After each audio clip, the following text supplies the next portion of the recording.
Bonjour Monsieur Baron, Bonjour. merci de nous avoir reçus aujourd'hui dans votre bureau au niveau de la SOBOA pour une interview exclusive dans le cadre du magazine Africa Logistique. La première question que je vais vous poser, qui est Monsieur Damien Baron?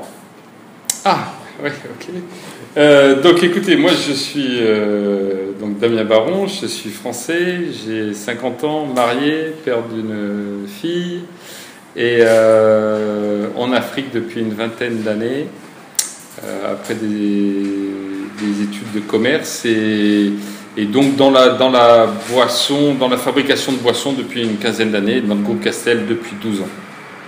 Parfait. C'est quoi SOBOA et quelles sont vos activités? Donc SOBOA est une filiale du groupe Castel. On est implanté au Sénégal depuis 1929, donc on a 90 ans au Sénégal. Donc le groupe Castel, c'est une société spécialisée dans le vin. Il y a une branche vin, il y a une branche fabrication de boissons en Afrique. Donc on est dans 22 pays, on a 180 usines, 28 000 collaborateurs, 6 milliards d'euros de chiffre d'affaires. Et la SOBOA, donc c'est une filiale de ce groupe, c'est une entité sénégalaise qui fabrique donc de la bière, des boissons gazeuses, 350 employés, à peu près 50 milliards de francs CFA de chiffre d'affaires. Et c'est une entreprise qui, reprend une bonne allure de croisière. Parfait.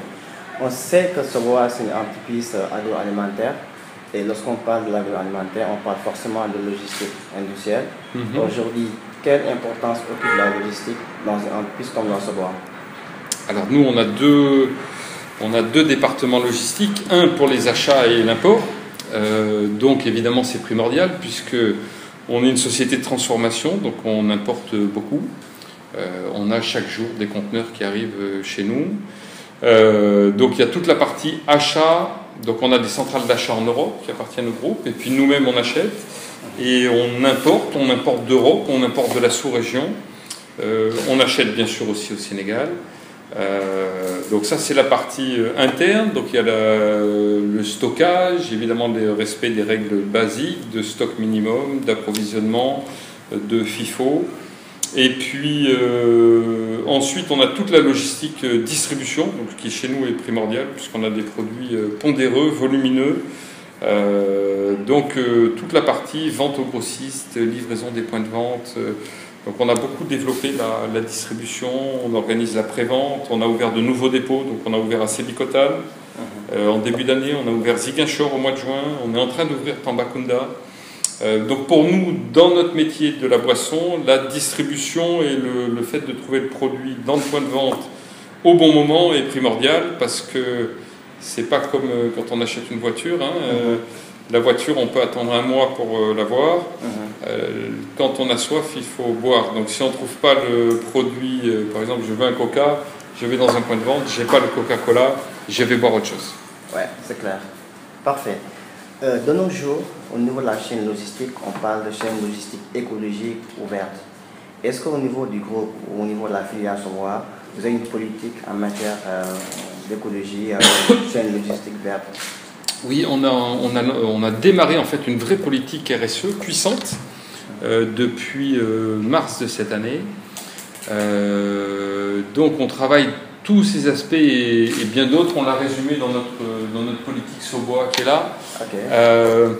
Donc on est à la recherche notamment de la diminution de notre impact environnemental, ce qu'on a plutôt bien réussi puisqu'on a diminué notre consommation d'eau de 30%, d'électricité de 20%, de fuel de 20%. Voilà, donc ça fait partie intégrante de notre politique, de la politique de l'entreprise.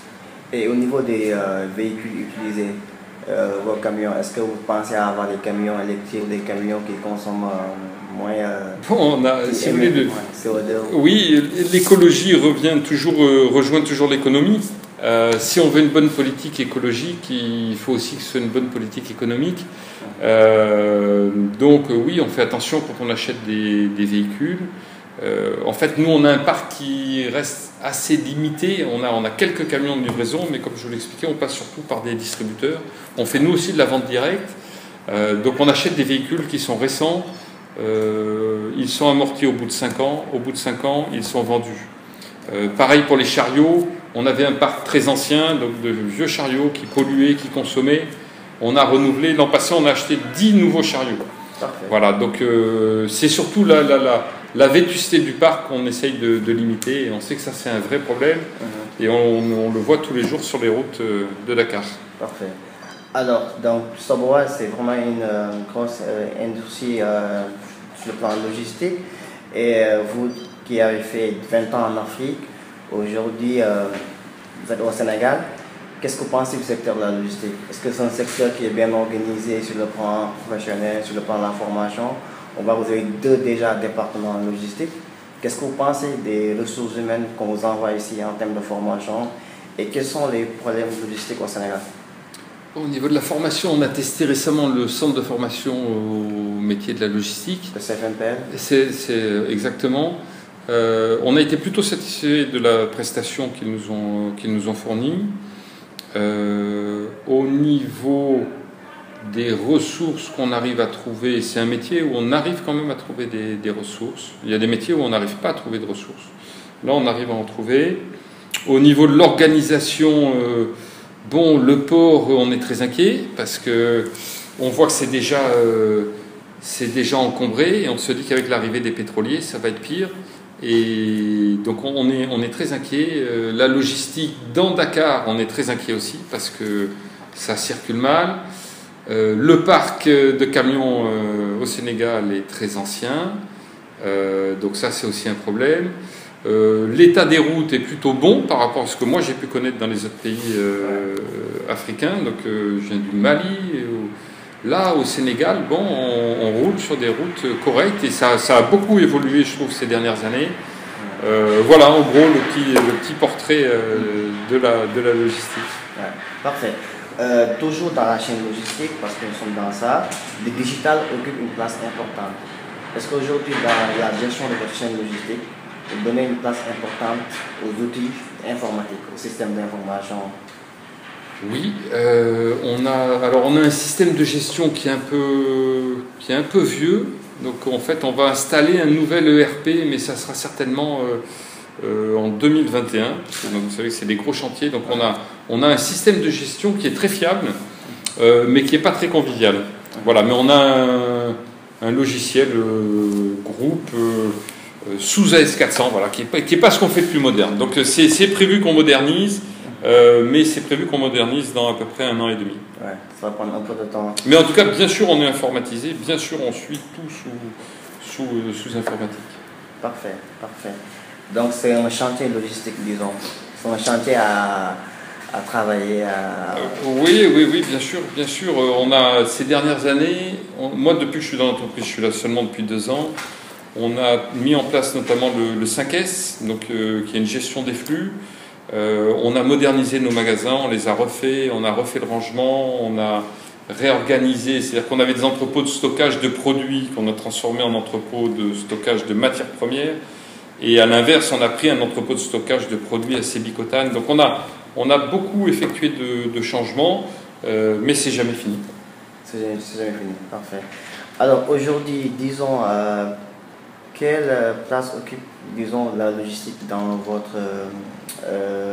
quel est le coût, disons, la part qui est attribuée à la logistique dans votre chiffre d'affaires?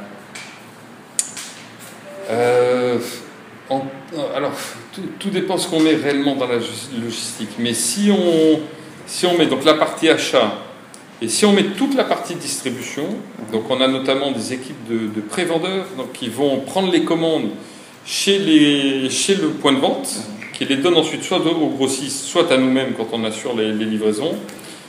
C'est certainement les ressources les plus importantes de l'entreprise à équivalence avec la partie production. Voilà. Et ensuite, on a les autres départements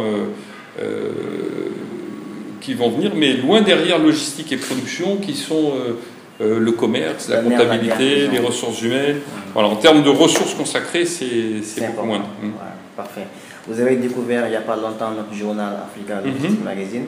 Comment vous l'appréciez? Bon, je trouve ça très intéressant qu'il y ait une presse spécialisée, bien renseignée, bien documentée, professionnelle. Donc nous, c'est un support qu'on trouve intéressant.